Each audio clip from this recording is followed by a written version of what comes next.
Vamos fechar os nossos olhos, vamos elevar a nossa mente para o mais alto, vamos imaginar o nosso grande Mestre Jesus derramando sobre cada um de nós a sua luz, a sua energia, que nos acalenta, que abre a nossa mente, que nos ajuda nessa caminhada no presente momento, que nos dá a força, o bom ânimo, a disposição para estarmos seguindo as orientações que Ele deixou para nós já há algum tempo, mas que relutamos até hoje em colocar em prática. Ainda achamos difícil, né, complicado, ainda achamos que é muito para nós, mas está faltando realmente que nós nos conscientizemos que é o caminho ideal a ser seguido. Se todos querem ser felizes, temos que obedecer aquele que é o modelo ideal a ser seguido.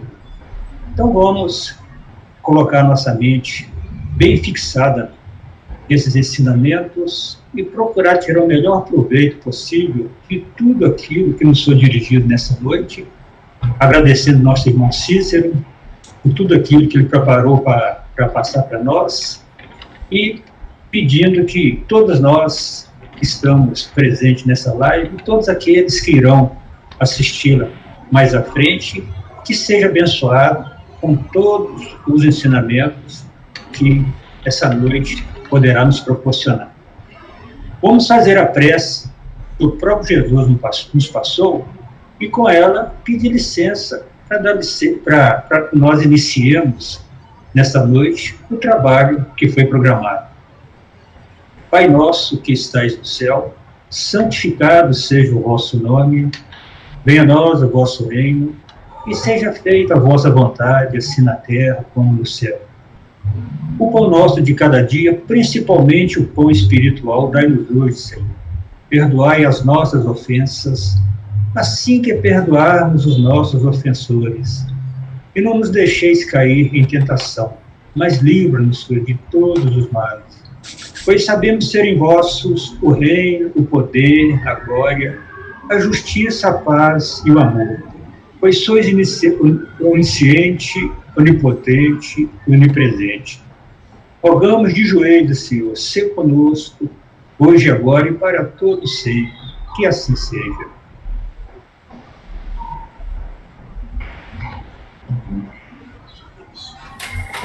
Então, Cícero, na vibração dessa prece, nós pedimos a Jesus para te iluminar, os bons espíritos, e a nós para a gente poder ouvir e compreender melhor. Maravilha. À vontade. E até que horas, Jaceira? Até as 9. 9, né? Porque tem casa que a gente fala mais tempo, aí só para ajustar, mas tranquilo. Escutando a Jacira e a prece do Paulo, me veio na mente uma questão do Livro dos Espíritos, e Kardec pergunta mais ou menos assim: pode o homem, pelas suas próprias forças, domar as suas más tendências? Então a pergunta de Kardec, resumindo, é: só depende de mim transformar as minhas dificuldades? E aí os espíritos superiores respondem assim: sim, normalmente fazendo pequenos esforços, mas nos falta vontade de fazer. Então, realmente, a gente acha que é difícil, né? A gente tem dificuldade, mas do plano espiritual superior, eles falam que o esforço que é para ser feito é pequeno, embora a gente ache que seja algo muito grande, né? Talvez a dificuldade nossa seja fazer um pouco todo dia. Tem vezes que a gente faz um pouquinho um dia e passa batido, né? Então, talvez a perseverança, a disciplina e a constância façam com que, ao longo do tempo, essas situações que para nós são difíceis, talvez sejam menos difíceis, né? Embora eu também estou nesse time, né? Que quando a gente fala de perdão, eu acho que a maior dificuldade que a gente tem nas relações humanas, e quando a gente estuda sobre caridade, né, como Jesus entende caridade, e ele vai falar benevolência para com todos, indulgência com as perfeições dos outros e perdão das ofensas, a gente percebe que tem uma estrutura, que tem degraus nesse processo de caridade, onde praticar o bem com todo mundo é o mais fácil, e muitas vezes a gente ainda não dá conta. E aí, quando a gente vai para a indulgência, a gente está trabalhando com a tolerância, com a compreensão, com o respeito, com olhar a dificuldade do outro e aceitar e acolher e não ficar julgando o outro. Aí a gente já tem mais dificuldade. E quando a gente chega no perdão das ofensas, normalmente a gente já está empacado nas duas de cima. Então, se a gente não está conseguindo os de antes, esse menos ainda, né? Agora, tem uma questão que a gente vai conversar hoje e que a Jacira já falou, já avacalhou nós. Qual que é? A grande questão do perdão é a gente conseguir não se ofender. Porque, de fato, a gente só vai precisar trabalhar o perdão se gerar ofensa. Essa é a grande situação para a gente.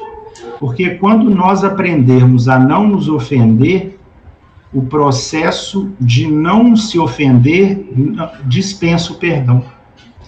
Então, a grande dificuldade nossa é que a gente já tem mágoas alimentadas durante anos, talvez décadas, talvez séculos. E essa experiência de séculos, ela de fato, para ser trabalhada, exige de nós mais. Mas aquela experiência, se não gera ofensa, ela dispensa perdão, né? Eu vou passar slides para a gente conversando, e qualquer momento que vocês quiserem colocar uma questão no chat, ou abrir o microfone para perguntar, para discordar, para a gente poder conversar, eu retorno das apresentações e a gente conversa, ok? Então, eu vou começar passando, e aí qualquer momento que vocês precisarem, vocês me chamam e a gente vai conversar, tá bom? Tá dando para ver aí o meu slide? Tá, Jacira? Tá, Jacira. Tá sim. Tá? Tá. Beleza. Uhum. Nós vamos, então, trabalhar essa passagem de Lucas, que nós vamos conversar um pouquinho primeiro sobre algumas passagens de Jesus e o perdão, para a gente poder desmistificar um pouquinho algumas situações quando a gente vai trabalhar perdão em Jesus. Essa passagem, ela é curtinha, mas ela é bem bacana para a gente trabalhar. E rogou-lhe um dos fariseus que comesse com ele. Entrando na casa do fariseu, reclinou-se à mesa, e eis que uma mulher, que era pecadora, sabendo que ele estava à mesa na casa do fariseu, levou um vaso de alabastro e, estando por detrás aos seus pés, chorando, molhava-o com suas lágrimas e enxugava-os com os próprios cabelos. E beijava-lhe os pés e os ungia. Ao ver isto, o fariseu que o convidou disse consigo mesmo: se ele fosse profeta, bem saberia quem e qual tipo de mulher o tocou. Em resposta, Jesus lhe disse: Simão, tenho algo a lhe dizer. Certo credor tinha 2 devedores. Um lhe devia 500 denários e outro 50. Não tendo nenhum deles como pagar, agraciou a ambos. Qual deles, portanto, o amarás mais? Em resposta, disse Simão: suponho que aquele a quem mais se agraciou. Disse-lhe Jesus: julgaste retamente. E voltando-se para a mulher, disse a Simão: vês esta mulher? Entrei em tua casa e não me deste água para os pés. Ela, porém, molhou os meus pés com lágrimas e os enxugou com seus cabelos. Não me deste um beijo, Simão. Ela, porém, desde que entrei, não parou de beijar os meus pés. Não me ungiste a cabeça com óleo, e ela, no entanto, ungiu os meus pés. Por esta razão te digo, os numerosos pecados dela estão perdoados, porque muito amou. Mas a quem se perdoa pouco, ama pouco. E disse a ela: os teus pecados estão perdoados. E os que estavam reclinados à mesa começaram a dizer entre si: Quem é este que também perdoa pecados? Ele, porém, disse à mulher: a tua fé te tornou salva, vai em paz. Aqui, então, a gente vai ter um movimento que é muito importante da gente trabalhar, é no sentido de que, da gente trabalhar essa questão quando fala de perdão, o que envolve esse processo? Quando nós trabalhamos essas questões, é muito comum as pessoas falarem assim: ah, não, eu não consigo perdoar, Deus vai perdoar. Ou seja, a gente transfere a responsabilidade para Deus fazer algo que nós precisamos fazer.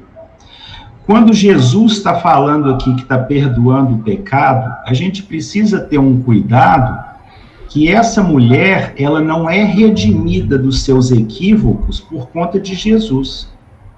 Jesus coloca por que ela foi redimida dos pecados. Ele vai justificar, porque ela muito amou. Ele não está falando porque ela beijou meus pés, ele não está falando porque ele é o Cristo, ele vai resolver a questão dela, ele está falando por que os pecados dela estão redimidos. Porque ela muito amou. Quando a gente vai na carta de Pedro, vai estar escrito: o amor cobre a multidão de pecados. Então, o movimento de se redimir dos erros é reparando os erros. E a melhor forma de reparar os erros é amando. Então, essa passagem de Lucas, ela é muito importante da gente trabalhar quando vai falar de perdão. Por quê? Porque aqui coloca para a gente de forma clara o que é o trabalho do perdão. Perdoar, basicamente, é atuar, é agir no bem, é agir com amor. Né? Então, esses processos que nós vamos trabalhar hoje de perdão, se nós conseguíssemos fazer o que Jesus já sintetizou várias vezes, nós já estaríamos em outras esferas, com um outro coração, numa outra vibração, né? Toda a lei, todos os profetas se resume aos 2 mandamentos: amar a Deus sobre todas as coisas e ao próximo como a si mesmo. Então, Jesus fala para a gente de forma clara que a vivência do amor é o caminho para a paz e para a evolução que a gente precisa. Então, quando a gente vai trabalhar essa questão do perdão, a gente tem que tirar algumas situações que dão uma interpretação de misticismo, de milagre, de coisas excepcionais, né? Quando Jesus está sendo crucificado, ele está entre 2 ladrões, ele está quase desencarnando, né? Ele vai chegar e falar, né? Pai, perdoa-lhes, porque eles não sabem o que fazem. Aqui nós vamos ter 2 movimentos, gente. Ou Jesus vai estar ensinando para Deus o que Deus tem que fazer, e ele fala assim: ô Deus, eles não têm consciência do que estão fazendo ainda, eles são crianças imaturas, você tem que perdoar eles, pai. Faz sentido, gente? Acho que não, né? Ou então, ele pode estar trabalhando um movimento, que a Jacira já vacaiou nós, né? De falar o quê? Senhor, eu fui agredido, eu fui violentado, mas eu reconheço que esses espíritos são infantis. Por isso eu não me ofendo. Por isso, apesar da minha dor e do sofrimento, eu estou ensinando às pessoas o movimento do perdão. E a forma mais simples do perdão, o que dá menos trabalho para nós, é não nos ofender. Então Jesus estava falando assim: eu compreendo os meus irmãos. É lógico que os meus irmãos, eles vão arcar com os efeitos do que eles fizeram. Eu não estou aqui para aliviar os atos dos meus irmãos.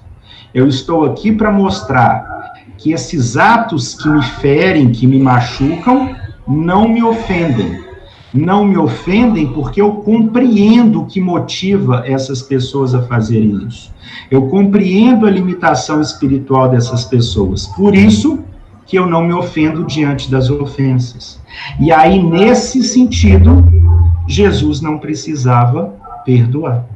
Porque ele já compreendia as agressões e ele compreendia as motivações das pessoas e aquilo não gerava ofensa nele. Então, nesses duas passagens de Jesus, vocês percebem como que o trabalho é principalmente de quem é ofendido? Porque muitas vezes, quando a gente trabalha o perdão, a gente está querendo que quem erra repare o erro. Mas aqui Jesus está mostrando que quem erra, ele já tem a consequência do que ele fez, ele vai ter que arcar com isso. Não adianta eu chegar para Deus e falar assim, gente, a Jacira me bateu e eu vou fazer uma prece para Deus para ela não precisar passar por nenhuma expiação, nenhuma dificuldade. Isso não me cabe. Isso é da lei divina. Aquilo que eu faço, eu arco com as consequências. Não tem intercessão do outro para resolver isso. Isso é da lei. Aqui a questão é, a Jacira está me xingando. Eu posso escolher se eu vou me ofender com as ofensas da Jacira, ou se eu vou buscar compreender, se eu vou buscar tolerar, se eu vou buscar aceitar, para que essas agressões não me ofendam e eu não precise ficar vinculado pelo ódio com a Jacira. Então, as questões dela eu deixo para ela resolver e eu não fico preso nessa experiência. Aí eu preciso perdoar? Não. Né? Por isso que perguntam para Gandhi, assim, depois de muito tempo de sofrer, perguntam para ele assim, você perdoa, né, os soldados ingleses, aquele pessoal que te fez tanto sofrimento? E ele falou não. E aí o pessoal tomou um choque, né? E aí alguém perguntou, teve coragem e perguntou assim, por que você não perdoa, Gandhi? E ele falou, porque nenhuma daqueles meus irmãos me ofenderam. Eles faziam o que eles entendiam. E eu trabalhava em cima das minhas atitudes, por isso que não gerou ofensa, e logo não preciso perdoar. Então é esse movimento. Se a gente conseguisse aprender o movimento da compreensão, da indulgência, da tolerância, do respeito, da aceitação, a gente estaria muito mais leve. Mas como a gente não costuma dar muito certo nisso ainda, nós vamos passar um pouquinho mais para frente nas nossas apresentações. E aí, deixa eu voltar aqui para a apresentação, Jacira. E aí você só me fala se está dando para ver, tá? Tá dando para ver aí? Ok. Aqui nós vamos entrar agora na parte um pouquinho polêmica do perdão de Deus. Está lá em Mateus. Se perdoar aos homens as faltas que eles cometeram contra vós, Deus vos perdoará também os vossos pecados. Então é muito comum a gente falar isso. Eu não consigo perdoar, mas tomara que Deus perdoe. Ou eu nunca mais quero ver aquela pessoa, mas que Deus perdoe. Ou eu já perdoei, mas não quero ver aquela pessoa nem pintada de ouro, né? O Aurélio Valente vai falar o seguinte: o perdão de Deus consiste na providencial concessão dos meios de resgate para todos os males praticados. O Andrei Moreira vai trabalhar esse conceito também, e a gente vai falar. Deus não necessita perdoar, pois ele não se ofende. Ele está inacessível às possíveis agressões do homem. O desafio é nosso na relação entre iguais. Olha o que está escrito na questão do Livro dos Espíritos 661. Aquele que a Deus pede perdão de suas faltas, só o obtém mudando de proceder. Então, olha o que o Andrei está falando. Deus é o Criador. Nós somos criaturas. Se existem criaturas que já aprenderam a não se ofender, imagina Deus, gente, o Criador. Então, Deus, ele não está sujeito às imperfeições humanas. O que a gente gosta de fazer? Pegar as nossas imperfeições humanas e colocar em Deus. Isso não cabe, né? Deus é o Criador, a inteligência suprema, né? Não cabe isso. Então, quando a gente fala de perdão, a gente está falando num processo que é horizontal, entre criaturas, entre pessoas que estão trabalhando essas dificuldades. Quando eu pego o Cícero, um espírito super imperfeito, e eu pego um espírito puro, não é uma relação de iguais. São irmãos mas em escalas evolutivas completamente diferentes. Então, esse espírito superior, ele não se ofende. Ele está acima dessas dificuldades humanas. Ele já sublimou esse processo. Que dirá Deus, né? Então, não é Deus que tem que perdoar. É quando eu erro, não adianta eu falar Deus me perdoa. Quando eu erro, eu preciso reconhecer o equívoco, empregar esforço para não repetir a experiência. Está disponível para espiar o que for necessário e resgatar os débitos.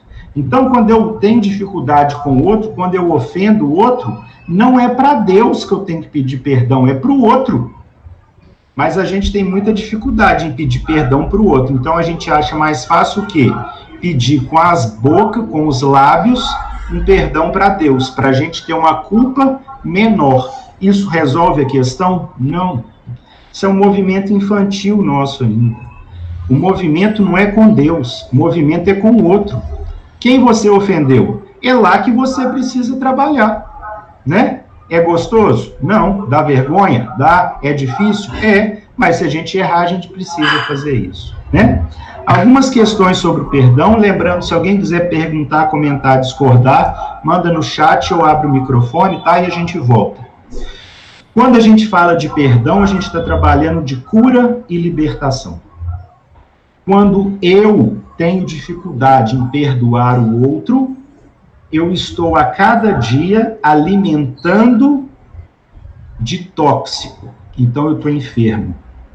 O perdão é tirar de dentro de mim aquelas energias que estão me adoecendo, que eu estou alimentando ao longo do tempo. Por isso tem uma libertação.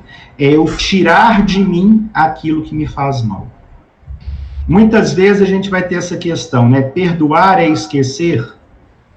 Estou andando no meio da rua, um carro me atropela, eu fico paralítico. Tem como eu lembrar daquele acidente? Tem como eu esquecer aquele acidente, gente? Um acidente que tirou, por exemplo, meus movimentos. Eu fiquei na cadeira de roda. Tem como eu esquecer aquele acidente, gente? Não, não tem como. Né? Isso tá arquivado no nosso cérebro. Então, o perdão não está relacionado a não lembrar do fato. O perdão está relacionado a trabalhar a dor do fato.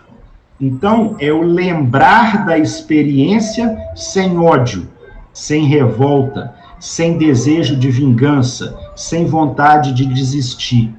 Ou seja, é lembrar da experiência, mas sem a carga de emoções que adoecem. Esse que é o trabalho difícil do perdão, tá? Quando a gente fala de perdão, ausência de revolta do indivíduo. Aqui o movimento é compreensão, aceitação. Muitas vezes nós vamos nos revoltar diante do que o outro fez, diante do que ocorreu. E essa revolta, ao longo do tempo, nos adoece muito mais do que a própria experiência. Quando nós trabalhamos de perdão, o movimento é compreender as reais motivações da experiência. É sair da minha dor.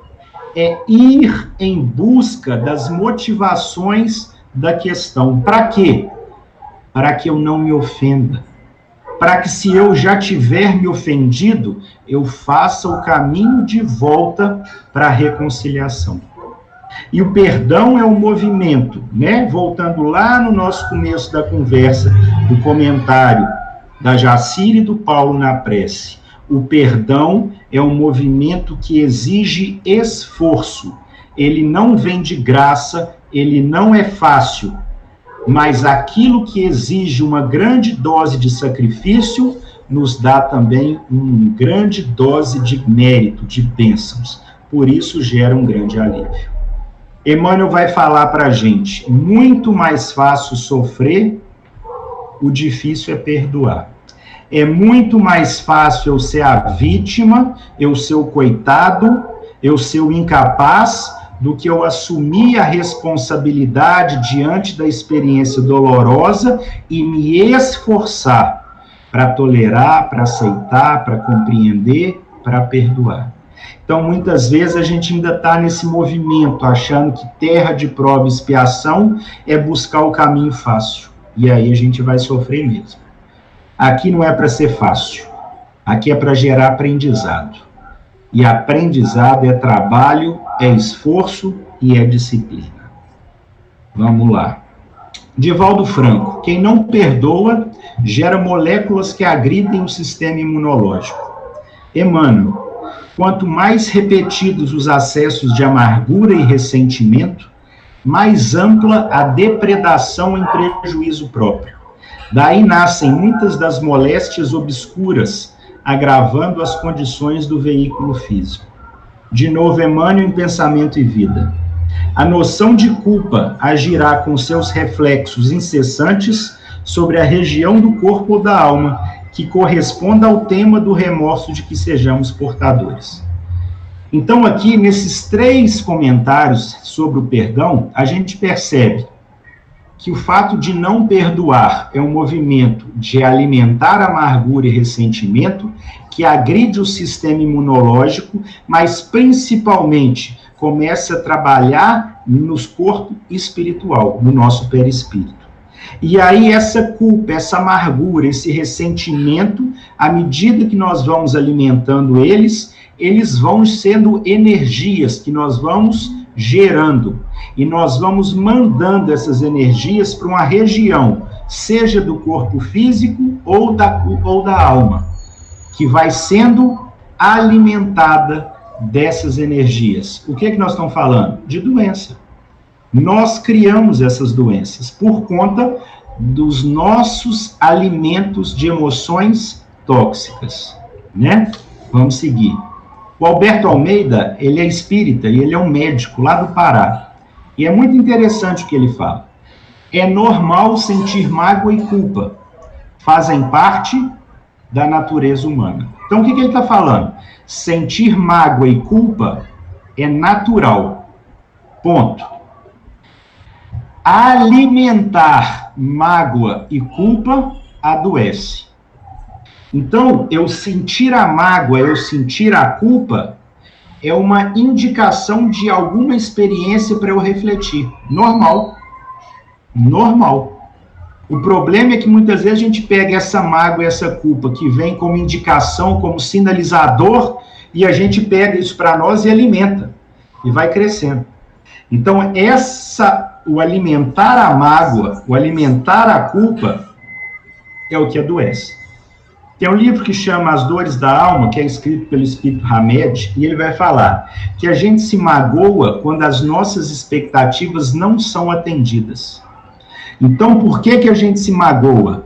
Porque a gente projeta expectativas nos outros do que eles podem ou não fazer, do que eles podem ou não falar.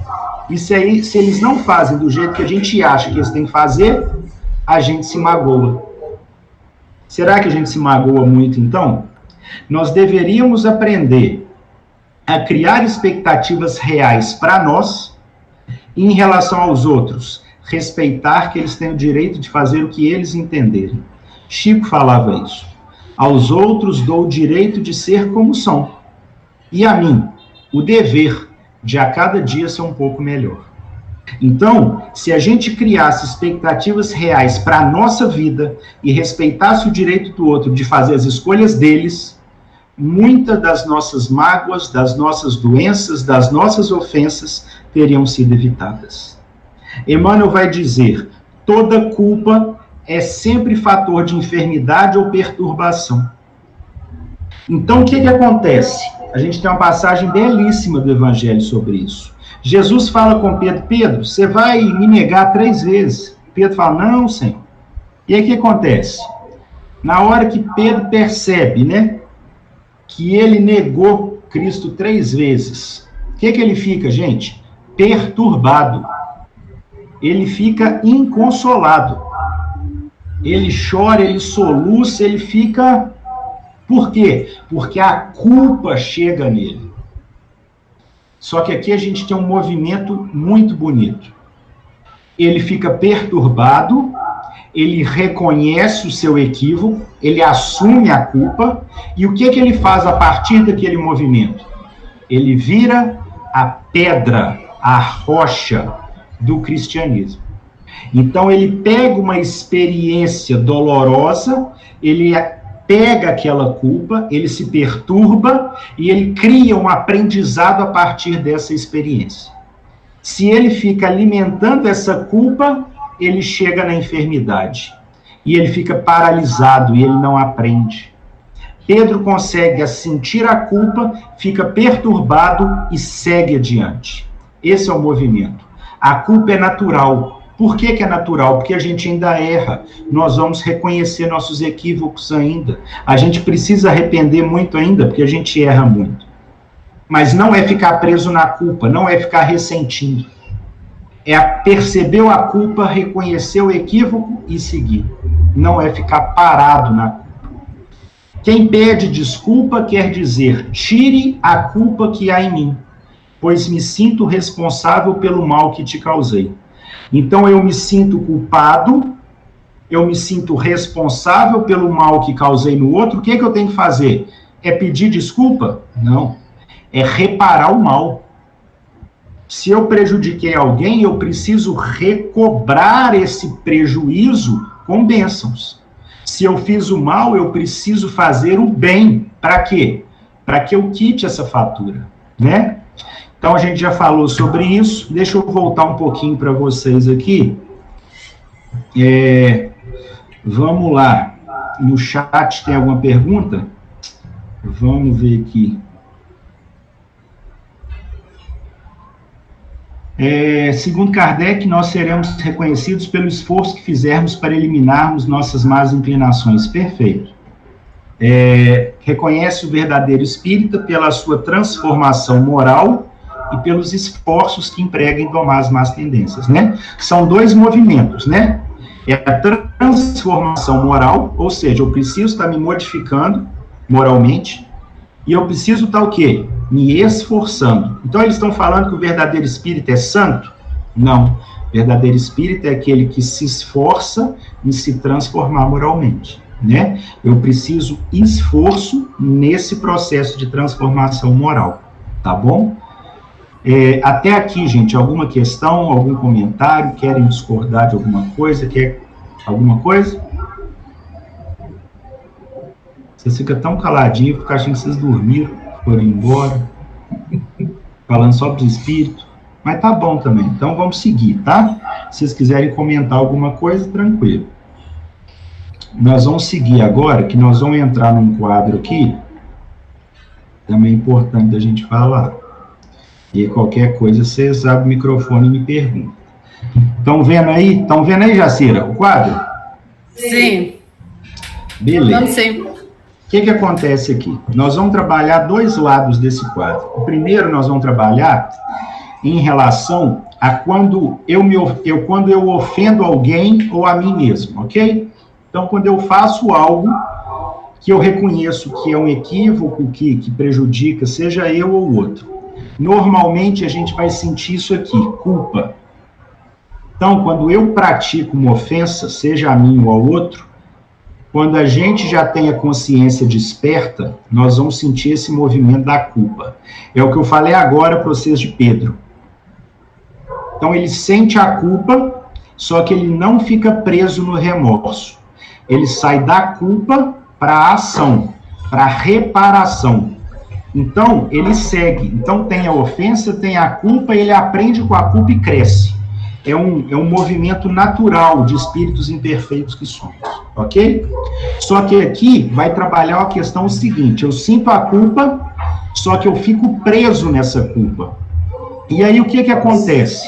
Quando eu me sinto culpado e alimento essa culpa, é o que a gente vai chamar de ressentimento, que é o remorso, que é o remoer. Ou seja, além do mal que eu fiz, além do mal que eu me sinto por ter feito, eu ainda fico lembrando e me punindo pelo mal que eu fiz. É como se eu fizesse o mal todas as vezes, o tempo inteiro. Então, quem que tem isso aqui no Evangelho? Judas. Judas, ele tinha um plano, né, na cabeça dele. de dar o trono físico para Jesus, só que ele percebe que se equivocou. E aí ele viu que prejudicou Jesus. Ele se sente culpado. Só que ele não consegue sair dessa culpa. Então ele sente um remorso gigantesco e ele acha que a única situação que ele poderia fazer era se suicidar. Então, percebe? Autopunição, desconexão, suicídio. Muitas vezes a gente pode, nesse processo, também chegar num homicídio, numa doença, mas todos são movimentos de desconexão com as leis divinas. Para que serve a culpa? Para eu perceber que eu me equivoquei e retornar para o caminho reto. Resgatar o equívoco, aprender com a experiência dolorosa. Só para isso que serve a culpa. É para nos ajudar a crescer. Mas se a gente pega aquilo para a gente se punir, a gente adoece mais ainda, tá? Então, esse lado é o movimento do que eu ofendi. E do outro lado, Cícero? Do outro lado é quando alguém me ofendeu. Ou melhor, quando eu escolhi me magoar diante da ação do outro. Por que, Cícero, você está falando isso? Porque você pode optar por não se ofender. Adivinha? Não tem mais esse quadro, né? Mas vamos lá. Nós nos sentimos ofendidos e nós nos magoamos. Se eu alimentar essa mágoa, cada vez que eu sinto essa mágoa é energia. E ela vai ser direcionada para algum lugar do meu corpo, seja ele físico ou espiritual. Com o tempo, essa mágoa vira rancor, vira ódio, vira ressentimento. Todas essas emoções nos adoecem. Isso faz com que a gente cada vez tenha mais revolta, cada vez tenha mais ódio. Muitas vezes a gente chega na vingança, que assim como a autopunição nos desconecta cada vez mais da vida, gerando muitas vezes homicídio, doenças e suicídio. Então percebe que o movimento não é ficar alimentando a mágoa ou a culpa, mas aprender com a experiência para sair mais fortalecido dela. Ok? Vamos lá. Andrei Moreira vai falar. Quando uma pessoa relembra um fato, ela revive na neuroquímica cerebral a ocorrência real. Sergito de Souza, a ciência já comprova que quanto mais intensas emoções vivenciadas, mais fortes ficam gravadas as impressões. O fato está na memória, está registrado, mas nós podemos olhar o fato com tolerância e compreensão. Então, olha só o que eles estão falando. Relembrar o fato, nós vamos relembrar. Agora, a carga emocional que está vindo com esse fato é o que determina se adoece ou não. Quanto mais intensas emoções, mais responsabilidade de ressignificar as emoções que vêm das lembranças dolorosas. É quem me ofendeu? Não, sou eu. Quem me ofendeu gerou a experiência. Mas quem vai lidar com as emoções que vêm da experiência sou eu. Por isso que muitas vezes uma pessoa me ofendeu uma vez, mas eu fico magoado e alimento essa mágoa durante 50 anos. Então eu fico 50 anos imprimindo esse sofrimento em mim. E aí a pessoa quer me convencer que é o outro que é o malvado, que fez uma vez. E você faz todo dia com você há 50 anos. Quem está sendo o inimigo? Percebe que maluquice que a gente faz? Então, o problema do perdão é que quando eu relembro a experiência com mágoa, com culpa, com ódio, com revolta, eu relembro da experiência e vou intensificando a carga de energia tóxica dentro de mim. Então, esse que é o problema. A gente está desejando mal para o outro, mas jogando veneno dentro da gente. Olha que maluquice que a gente faz. A gente está com raiva do outro, que é o mal do outro, mas a gente que vai tomando veneno. Percebe que maluquice? Então vamos lá. Nós vamos seguir um pouquinho por conta do tempo, tá, gente? A gente precisa chegar nesse aqui, ó, o poder do perdão. poder do perdão, ele abrange 4 etapas. A primeira etapa é ser consciente, é me tornar responsável, ok? Vamos trabalhar isso. Joana de Ângeles vai falar. O ser consciente não é aquele que se culpa ou se justifica, mas aquele que se transforma. Então, não é ficar sentindo culpa ou ficar justificando, mas se transformar. Quem fez isso aqui, gente, de forma perfeita? Saulo. Saulo está indo perseguir um cristão. Ele viu a luz, cai do cavalo, do camelo, eu não sei o que ele estava montado. Aí ele pergunta quem é, aí Jesus fala, eu sou quem você está perseguindo. Aí o que Saulo fala? Senhor, que queres que eu faça? Saulo poderia se justificar, Saulo poderia se culpar, mas ele percebe que ele estava equivocado. O que ele fez? Senhor, reconheci que eu estou errado, não estou aqui para me justificar, não estou aqui para mim ficar me culpando. O que o Senhor quer que eu faça? Eu já entendi que o Senhor é o caminho, eu vou te seguir. Olha que perfeição. E ele faz isso em segundos. A maioria de nós faz isso em séculos. Percebe? O vaso escolhido de Cristo não é à toa. Ele já tinha a capacidade de não se culpar nem se justificar. Ele era uma flecha, que ele estava na direção oposta. Jesus só fez o quê? O ajustamento da direção. E ele, pronto, não ficou paralisado na culpa, não ficou justificando, se transformou. Hamed vai falar, a única forma para transformação interior é a mudança de entendimento e atitude.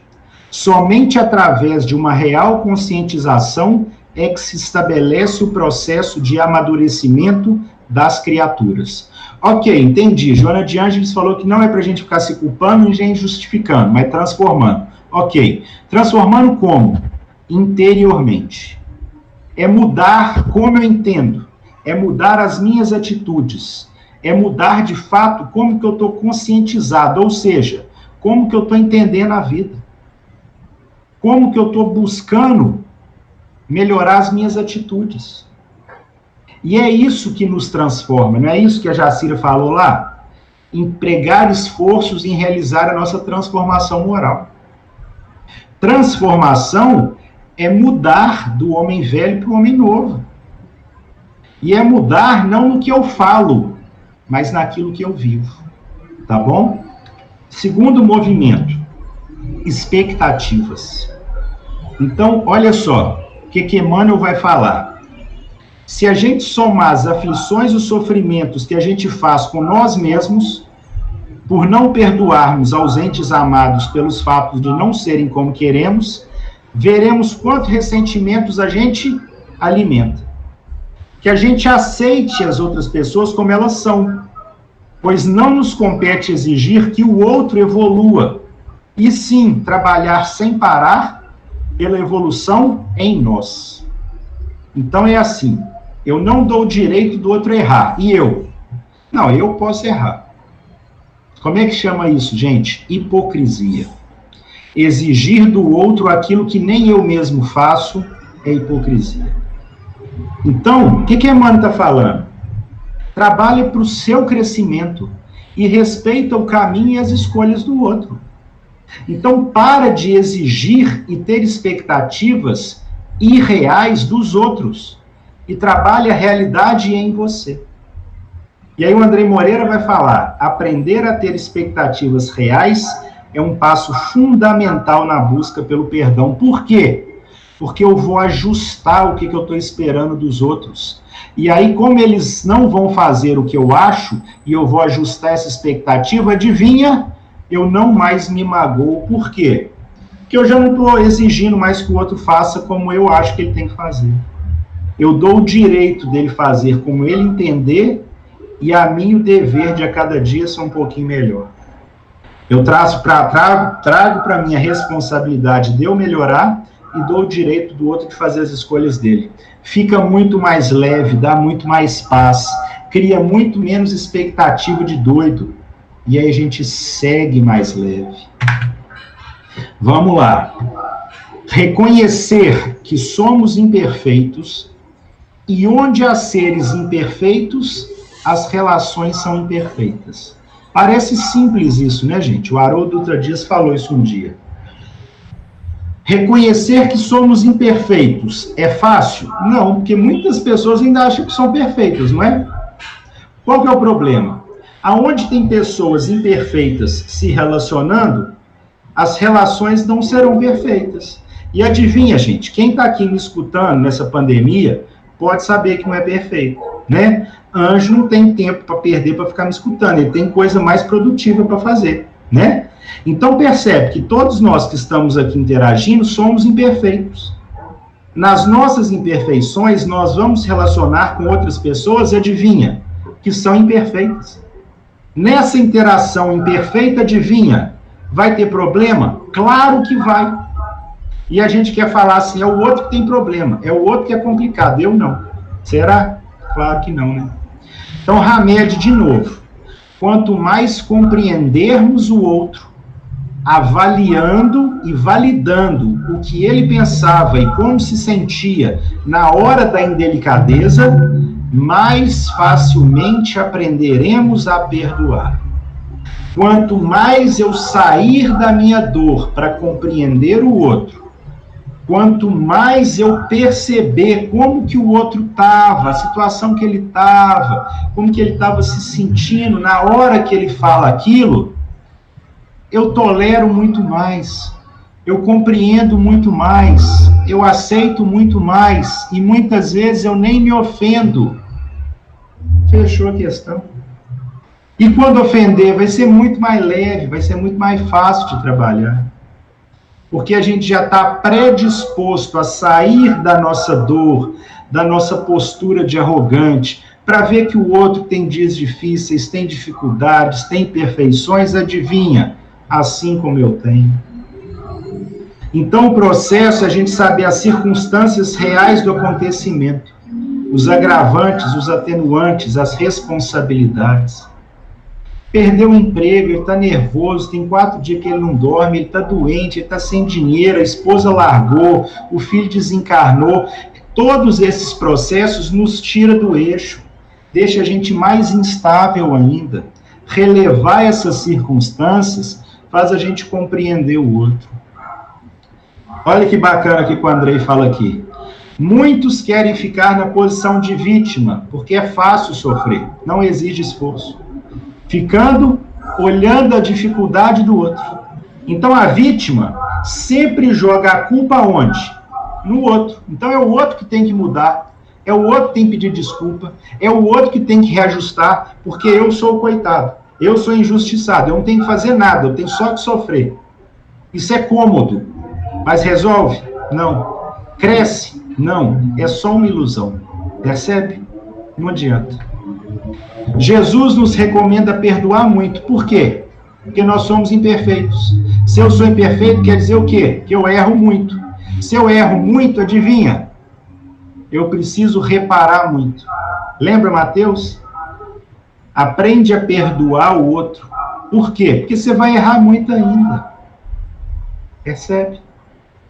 É a terapia do amor que dissolve o bloco de culpa. É o evangelho em ação. Robson Pinheiro, no livro Superando os Desafios Íntimos. Eu acho que o espírito é os Arthur, mas eu tenho que confirmar, tá? Então, olha que bacana essa frase. A terapia do amor dissolve o bloco de culpa. É a vivência do evangelho. Então, praticar o amor resolve todas essas questões. O que Emmanuel vai falar lá no Consolador? Só a evangelização do homem poderá conduzi-lo a um plano superior de compreensão, de modo a que jamais as energias afetivas se convertam em forças destruidoras do coração. Cícero, como que eu faço para compreender o... Emmanuel respondeu. A evangelização do homem. Estudar sobre Jesus, para que a gente consiga sentir os ensinamentos de Jesus, para que a gente consiga praticar os ensinamentos de Jesus. Conhecer Jesus, sentir Jesus, para viver Jesus. Já não sou eu que vivo, mas o Cristo quem vive em mim. Quando Cristo vive em mim, vamos combinar? A gente já não se ofende, porque a gente já compreende. A gente está em paz, a gente já não tem mais conflito. A gente está aqui já para servir, não para ser servido. A gente já está aqui para compreender, não para ser compreendido. E a gente está aqui para amar, e não para ser amado. Já escutaram isso em algum lugar? Pois é. A evangelização do homem é o quê? Fazer com que eu não tenha mais desejos do ego, mas que eu transcenda, que os meus desejos estejam todos alinhados com as vontades do Cristo. Acaba o conflito, eu só fico servindo. E aí não é o que o outro faz, é o que eu posso fazer pelo outro. O que o outro fez, eu compreendo, eu tolero, eu relevo. Esse é o movimento que nós vamos chegar, mas com muito esforço, com muito trabalho, com muito sacrifício, com muita renúncia. Não é acomodando. E, finalmente, a gente chega, mudando a interpretação do fato, muda o próprio fato. Então, quando nós lembramos do fato e ele gera dor, é porque não teve perdão. Mas quando a gente lembra do fato e vai ressignificando a carga emocional daquela lembrança, nós vamos mudando o teor do fato. Então, aquele movimento de sofrimento pode se transformar em aprendizado. Por isso que Paulo vai falar na primeira carta aos Tessalonicenses: em tudo dai graças. Não é dar graça só nas coisas que você acha que são boas. É dar graça também nos livramentos que a maioria nós nem temos consciência. Mas, principalmente, aprender a dar graça naquilo que eu interpreto como ruim. Porque aquela minha interpretação como ruim é simplesmente uma graça de Deus que eu ainda não consegui enxergar. E aí eu qualifico ela como algo ruim. Mas quando eu mudar a interpretação da experiência, eu vou perceber que aquele fato que eu chamava de mal, na verdade foi um degrau evolutivo que eu subi por conta da mudança de interpretação que eu dei ao fato. Tranquilo?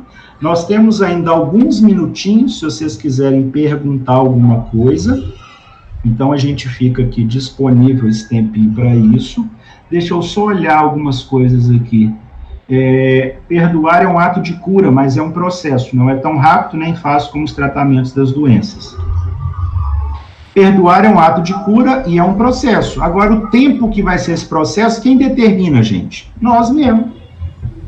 É nosso, tá? Quanto mais esforço a gente empregar, quanto mais compreensão a gente empregar, quanto mais pressa eu fizer para estar bem sintonizado, quanto mais disciplina para eu fazer as tarefas, para eu estar bem amparado, mais capacidade eu tenho de compreender, de tolerar, de aceitar, de perdoar. Tá? Então, esse processo, eu não consigo determinar o prazo, se é rápido, curto, demora, depende do quê? De como que a gente vai lidar com essas experiências, tá? Perfeita abordagem, perdão, vejo diferente o Cristo de Paulo ou Saulo, mas essa divergência de pontos de vista não nos leva a conclusões diversas. Job, quer colocar essa questão? Job tá aí? Estou assim, Cícero, mas eu não vou levantar essa questão não, porque é uma questão, além de ser bastante polêmica, ela é longa, não é uma questão que daria para a gente tentar tratar em pouco tempo.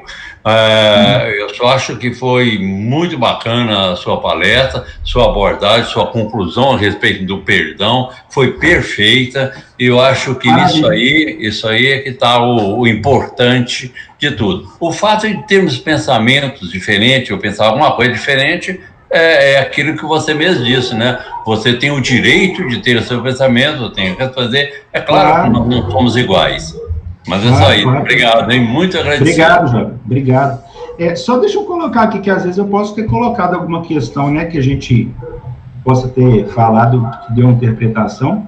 Eu vou falar como que eu entendo, tá, gente? Deus, Jesus, os espíritos bacana, top, tá? Eu não acho que Cristo está na mesma questão de Paulo, de Saulo, nem de ninguém, tá? Ele é o governador de planetas, embora vai existir, tá? É o seguinte, hoje, em termos históricos, hoje se coloca que o Cristo que Paulo menciona em suas cartas é o Cristo interior, é o Cristo que está em todos nós, é a centelha divina que está em todos nós, e não o Cristo. Não estou dizendo que Jesus não tinha atingido a fase crística, que ele não fosse um Cristo, mas seria um outro Cristo. Inclusive, em termos históricos, se questiona até, diz que os escritos de Paulo são anteriores aos evangelhos, e inclusive ele não tinha conhecimento de muitas coisas de Jesus. Mas isso é uma questão de uma discussão de pesquisa histórica, né? Tranquilo. É só porque às vezes eu podia ter falado alguma coisa. Não, foi nada. Tranquilo. Gente, então a gente tem mais alguns minutinhos. Vocês querem alguma coisa, alguma questão? Como é que estamos aí? Vocês falaram quase nada hoje, hein, gente? Achei que vocês iam conversar bastante comigo no nosso bate-papo.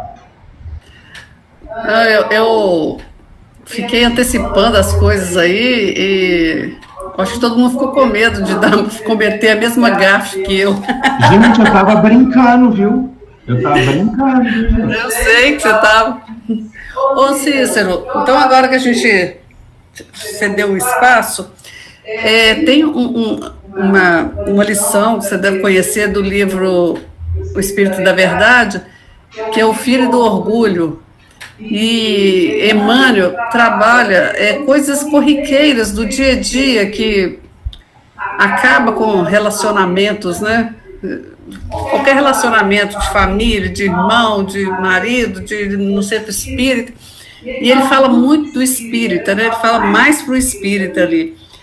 Porque a gente se melindra muito porque nós somos orgulhosos e a gente não perdoa porque somos orgulhosos. Porque é difícil aceitar que o outro fez alguma coisa contra nós, né? A gente acha que o outro fez alguma coisa contra nós. Eu gosto de falar, Jacir, em primeiro lugar, né? Eu gosto de falar assim, nós não somos tão importantes. A gente gosta de atribuir uma importância para a gente que normalmente a gente não tem, né? É muito comum as pessoas falarem assim, nossa, mas o que fulano está falando de mim? Aí fulano está vendo futebol, né? E você está preso. Então, assim, tem uma coisa aí que você falou que eu gosto de falar. Muitas vezes, a gente está mais preocupado em ter razão do que ter paz. Então, quando eu vejo as pessoas que querem ficar brigando para ter razão, elas querem ter razão. Então, isso é uma escolha delas. Eu tenho vivido, tenho escolhido ter paz. Tem feito mais sentido para mim. Então, assim, eu respeito todo mundo. Posso estar errado. É claro que muitas vezes eu vou errar ainda. Agora, tá tudo certo. Você quer estar certo? Pode estar. Eu estou errado, não tem problema não. Mas eu quero que fica leve para mim, né? Então, assim, quando as pessoas brigam para ter razão, aquela discussão já perde sentido. Então, muitas vezes a gente ofende o outro para provar para o outro que ele está errado. Então, olha só, você aumenta o processo para mostrar para o outro que ele está errado, mas você que está fazendo o contrário que Jesus ensina. Então, a gente entra em umas maluquices e essas situações, na hora desses conflitos que geram esses problemas, faz a pergunta. Gente, peraí, nós estamos aqui brigando. Deixa eu perguntar aqui para mim, eu quero ter paz ou eu quero ter razão? Porque muitas vezes você pode falar coisa, você está certo. E você fica com sua paz e você continua sua vida. Mas muitas vezes, essa questão que você falou que é o fundamental. Muitas vezes, a gente não quer dar o braço a torcer. A gente perde uma amizade, perde um parente, adquire uma doença para não fazer assim. Não vou deixar isso assim. Não vou desistir disso. Eu vou mostrar para o outro que está errado. Eu não aceito. Vai. E a escolha, né? Então, eu tenho buscado ter isso. É claro que a gente ainda erra muito, mas é um caminho que eu tenho visto que, para mim, fica mais leve. Em conversa, em discussão, eu não preciso entrar para ganhar, não. Eu tenho o meu ponto, eu respeito o ponto do outro, consigo manter assim mesmo. Né? Se o outro quer brigar, que ele quer discordar, tá tudo certo, pode também, é o direito dele. Eu só não preciso pegar essa carga para mim. Então, a gente vai levando, né? E vamos vendo o que faz mais sentido ou não para a gente. Cícero, muito interessante que a dor, a gente fala da saúde, né? Então, quando a gente não se importa com o que o outro faz, a gente se importa mais com o que a gente sente, então aquela dor no peito, aquele sofrimento, aquelas dificuldades, a leveza é muito maior da vida, você dorme melhor, você pensa melhor, você se raciocina melhor, porque você não está preocupado com a outra coisa. E eu fiquei imaginando, assim, quando eu li essa lição do Emmanuel e ouvindo você falar aqui hoje, eu estava no carro com uma amiga e começaram a buzinar para mim. E a minha amiga falou assim, eles devem estar te xingando. Eu falei, não, provavelmente são pessoas que me conhecem, eu sou muito conhecida em Belo Horizonte. Alguém me conhece e está querendo me cumprimentar e não sabe, buzinou. Então, é muito mais fácil. Claro. Me conhece, às vezes a pessoa... Mas você sabe que pode ser verdade? Alguém te buzinou porque te viu. Será? Não é sempre que alguém buzina porque quer te prejudicar, que está brigando com você. A partir desse momento, você se sente tranquilo, fala, deve ser alguém. Aí eu já levanto a mão, cumprimento, sei lá, e vou embora. Já falei com o Marcos. Feliz, não é? Buzinou, tá nervoso, deixa passar que tá com dor de barriga. Você sabe como que isso é ruim. Deixa ele ir, abençoa ele vai tranquilo, você fica tranquilo e tá tudo certo.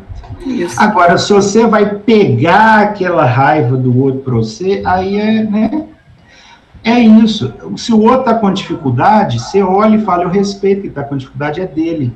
Deus abençoa, que ele segue o caminho dele mais leve, e eu continuo em paz, né?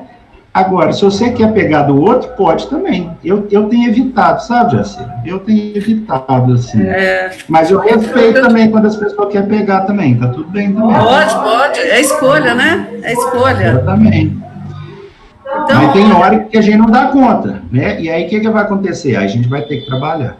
Isso, nós não somos perfeitos, mas agora a gente já entende que se a gente pegar, a gente pode resolver logo, porque a gente já tem conhecimento para resolver. Também, não precisa guardar muito tempo, não. Não, eu acho que é o próprio Paulo né, que fala que você não deve deixar virar à noite, né?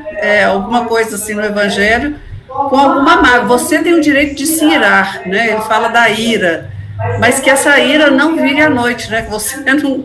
É só um tempo, né? Porque você tem essa imperfeição. As emoções são naturais, a gente precisa respeitar que elas acontecem. Agora, se a gente quer guardar as que adoecem, aí dá ruim. Né? Com certeza. É maravilha. É maravilha, né? Eu adoro esse assunto, e esse assunto a gente precisa trabalhar todos os dias. Então, se a gente quiser rever, né, o Cícero falando sobre isso, para a gente repensar, vai estar gravado, vai estar lá no site do GEVAN, no YouTube, né, no canal do GEVAN. Então, eu acho que é muito importante a gente, de vez em quando, lá e ver uns assuntos, né, e rever e pensar como a gente está agindo, como que a gente está trabalhando. Então, eu quero agradecer muito a vocês, agradecer pelo carinho, pela participação, agradecer a Nívia por ter vindo, a Nívia maravilhosa, que está lá em São Paulo, que vai falar para a gente em abril, né? Ela está se organizando para falar mais vezes para a gente, né, Nívia? A gente gosta muito de ouvi-la também. Agradecer a todos vocês, e nós vamos pedir a Nívia, já que ela veio para casa, né? Ela vai fazer a prece para a gente. Depois, eu vou tirar a imagem aqui e vou tocar uma música, mas quem quiser sair, pode sair para ficar tranquilo. Não precisa me ouvir não, viu, gente? Chama os parentes para ter mais gente ouvindo. Eu vou chamar os parentes aqui, eu vou ficar tranquila, tá? Mas aí a Nívia faz a prece, e com muita gratidão a todos vocês, e até a próxima semana, se Deus quiser. A gente vai estar junto aqui. Muito obrigada. Obrigada, viu, amigo? Amigo Cícero. Obrigado a todo mundo aí pela participação, pelas palavras, pela paciência. Estamos juntos aí. Muito obrigada. Obrigado. Vamos aproveitar, então, tá todo mundo me ouvindo? Sim. Tá? Que bom. Vamos aproveitar, então, essa energia tão boa de compartilhamento. Enquanto o Cícero fala, nossos pensamentos vão acompanhando a reflexão, e isso faz com que a gente se eleve.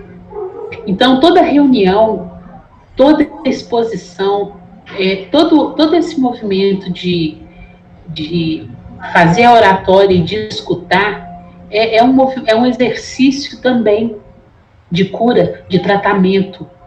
E vamos aproveitar, então, que atingimos uma elevação com a nossa reflexão dessa noite, e no embalo dessa energia boa, vamos agradecer ao nosso querido Mestre Jesus por tanta riqueza nos seus ensinamentos de amor, que nos dá tanto motivo de estudo, de reflexão, de mudança, de praticar, de querer praticar, de experimentar o bem e de sentir que tudo é verdade, que sim, quando a gente evita se ofender, a gente fica mais leve, que sim, que quando a gente perdoa, a gente desafoga a alma, a gente fica um palmo acima do chão, a gente chora quando a gente perdoa, porque a gente desafoga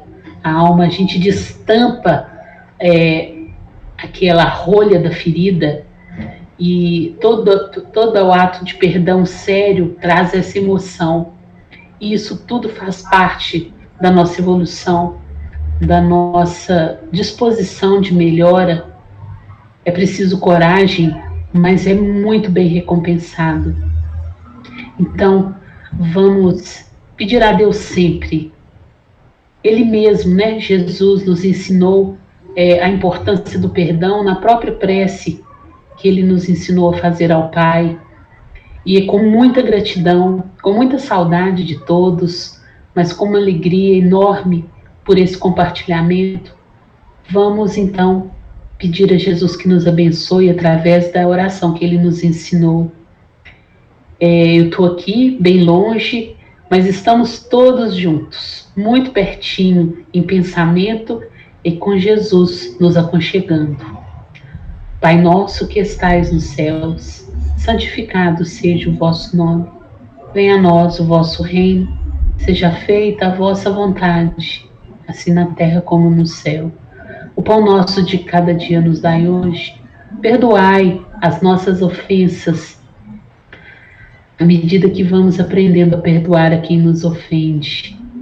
Mas não nos deixes cair em novas tentações e livra-nos, Mestre, de todos os males, pois sabemos que são vosso o poder, a glória, a graça, o amor, a justiça para todos sempre.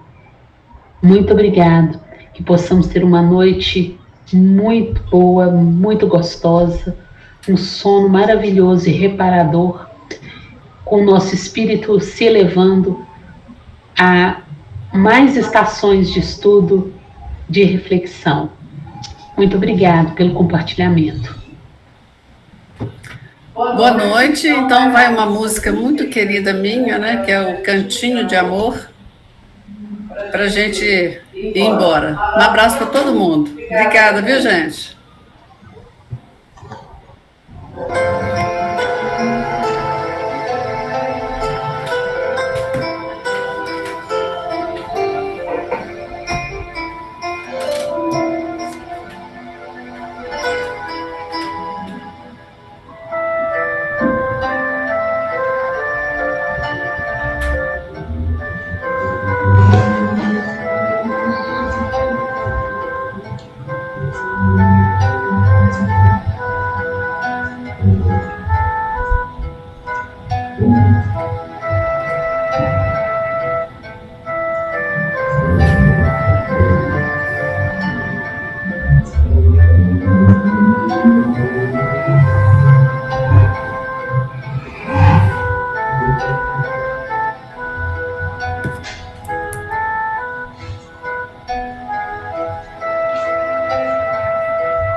Muito obrigada, gente, por ter me ouvido, ter me esperado. Muito obrigada.